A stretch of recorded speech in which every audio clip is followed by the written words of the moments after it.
E aí, já pensou em ganhar muito dinheiro com um canal de corte igual esse daqui que você está assistindo? No primeiro link da descrição temos um aulão para você que quer começar um canal de cortes e faturar muito aqui na internet. Também teremos planilhas que irão te ajudar na hora de organizar a produção do seu canal. Então a gente não discute política em casa. Quando a gente se encontrar, é pra gente conversar de outras coisas. É pra ser irmão. E não discutir. Ele era do Partidão e eu era do PT. Mas às vezes Mas não fora dava de uma casa, discussão, vocês- Não, lá em casa a gente não discutia. Não discutia. Porque senão você não vive bem. Você tem que separar os lugares que você, sabe, pode falar de determinadas coisas. E eu e ele vivemos bem. Até hoje ele que me colocou no movimento sindical, ele que me levou, sabe? Eu não gostava do sindicato, eu odiava o sindicato. Chato. Porque eu era despolitizado. Você sabe que ser despolitizado é moda, né? Ser ignorante é moda no governo Bolsonaro. Quanto mais ignorante, mais moda. Melhor. Hein? Quanto mais, melhor. Mas é isso que eu ia te perguntar. Por exemplo, eu vim de uma frota, Uma safra? de uma safra de pessoas que vêm naquela coisa assim, mano, política não se discute, não quero saber dessas porra, é tudo um bando de safado, não quero saber de porra nenhuma. Então, ultimamente, por causa do meu trabalho, eu tenho que me informar, eu tenho que aprender.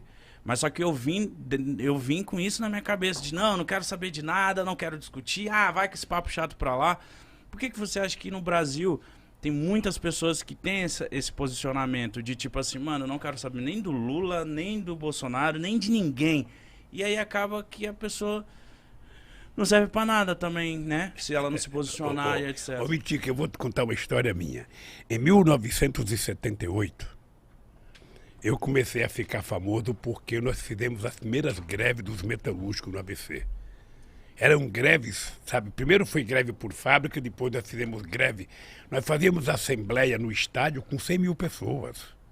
Era muita coisa. Então, aí o pessoal começou a me convidar para ir para a política. E eu dizia assim, eu achava que eu era inteligente, eu dizia assim, eu não gosto de política e não gosto de quem gosta de política. Eu achava que era o máximo. A imprensa batia palma, eu saía na primeira página dos jornais, finalmente surgiu um operário que não gosta de política, ele não quer o poder, ele só quer melhorar um pouquinho o salário dele e tal. Aí, cara, foi passando 3, 4 meses, eu estava na rua fazendo campanha, sabe para quem? Pro Fernando Henrique Cardoso.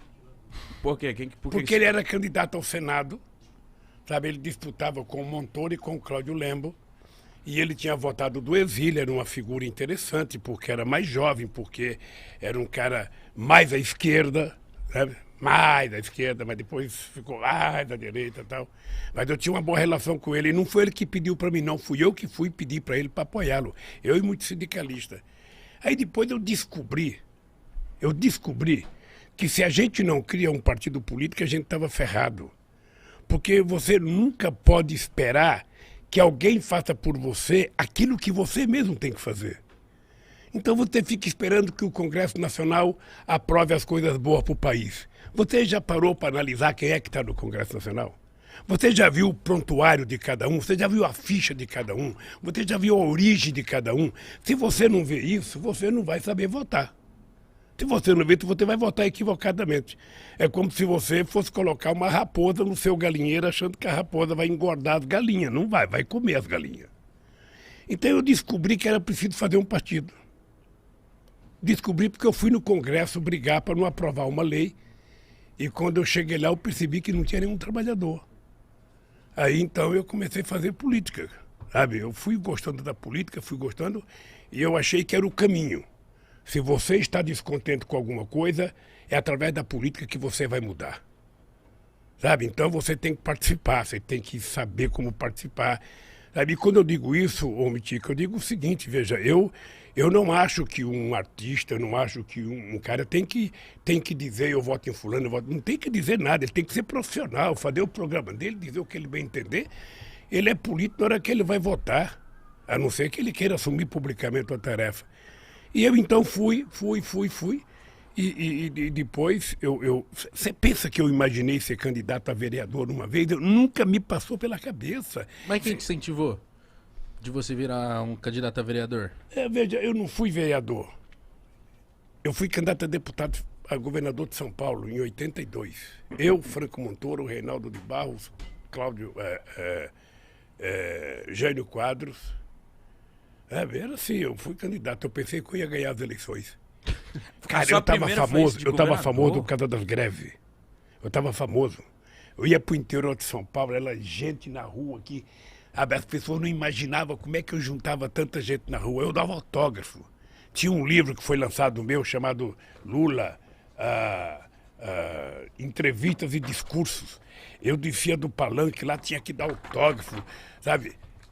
Eu pensei que eu ia ganhar as eleições. Puta merda, só tive 10% dos votos. Fiquei em quarto lugar, perdi até do Jânio Quadros. Mas de primeira? Mas eu achei que eu Tava ia ganhar. convicto. O comício do encerramento da campanha no Pacaembu. Você não tem noção a quantidade de gente. Que ano que era, Lula? 82. 1982. Você não tinha nem nascido, cara. Não. Até eu tinha nem nascido. Não tava. Aí eu fui lá e aquela multidão de gente, sabe? Falou, Eu já falava, era meu. Porra, vou ganhar as eleições. Já me via como governador. Sabe? Aí fiquei em quarto lugar. Uma frustração. Você não tem noção da frustração. Eu até pensei em parar. Aí quando foi em 85, eu fui para Cuba. Eu conheci o Fidel. Aí fui lá visitar o Gente Fidel. boa? Hein? Gente boa? Gente boa. Aí começamos a conversar sobre política. Aí eu falei, Fidel, eu estou pensando em parar porque eu pensei que eu ia ganhar, não ganhei, eu só tive, 10% do voto. Ele falou, quanto que é 10% do voto? Eu falei, 1.254.000 votos.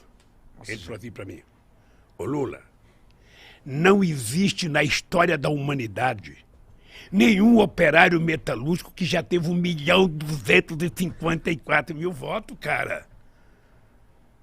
Você teve uma puta de uma votação, para com esse negócio de que você foi derrotado. Não tem. Aí eu falei, pô, sou bom. O Fidel falou, então... Então foi muito bom, porque isso me deu coragem de entrar na política, eu fui aprendendo. Era muito chato, porque eu imaginava que todo trabalhador ia votar em mim. Eu falava, bom, eu sou trabalhador, sou do Partido dos Trabalhadores, todo trabalhador vai votar em mim. Puta, eu ficava nervoso, mais nervoso. Eu ia fazer comício nas estradas, chegava, nos corta. A classe média, apoiava a gente, batia palma, nas universidades, todo mundo. Mas quando eu passava nos caras que estavam colhendo algodão, cortando cana, aí eu ia fazer passeata aqui em São Paulo, no centro de São Paulo. Aí quando tinha um trabalhador trabalhando numa construção na Casa Civil, todo mundo, Lula, um trabalhador. Aí já mandava eu levantava a mão, cara. Mas por que você acha que você não era popular com os trabalhadores nessa época? Não, é porque é o seguinte, o povo não tinha o hábito de fazer política. Política era uma coisa estranha. Esse é um país em que demorou. A mulher só foi ter o seu primeiro voto em 1934, porque ganhou na justiça. Esse é um país que só votava dono de proprietário de terra, gente alfabetizada e gente que tinha conta até de 200 mil réis. Pobre, analfabeto e peão de fábrica, jamais votava. Aí o pessoal também falava, esse Lula é um analfabeto igual eu, porra, por que eu vou votar nele? Ele não tem condições.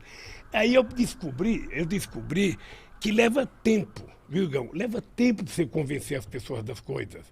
Aí é um trabalho de muito debate, de muita discussão. Quando eu passo num lugar que eu vejo um cara ser contra a política, eu não acho ruim. Eu fico só imaginando que informação que ele recebe todo santo dia. Porque eu tenho uma coisa que eu falo para a juventude o seguinte, olha, Igão, você pode não gostar de política. Tá? Você pode dizer, eu não gosto de política é tudo ladrão, Lula é ladrão, Haddad é ladrão, Fernando Henrique Cardoso é ladrão, Bolsonaro é ladrão, Dória é ladrão. Você pode dizer tudo o que você quiser. Mas mesmo você pensando assim, você pensa o melhor para o seu país, você pensa o melhor para o seu povo, você pensa o melhor para você. Então, se você acha que todo mundo não presta, você tem que decidir escolher um cara que presta. E esse cara que presta não é os outros, é você, cara.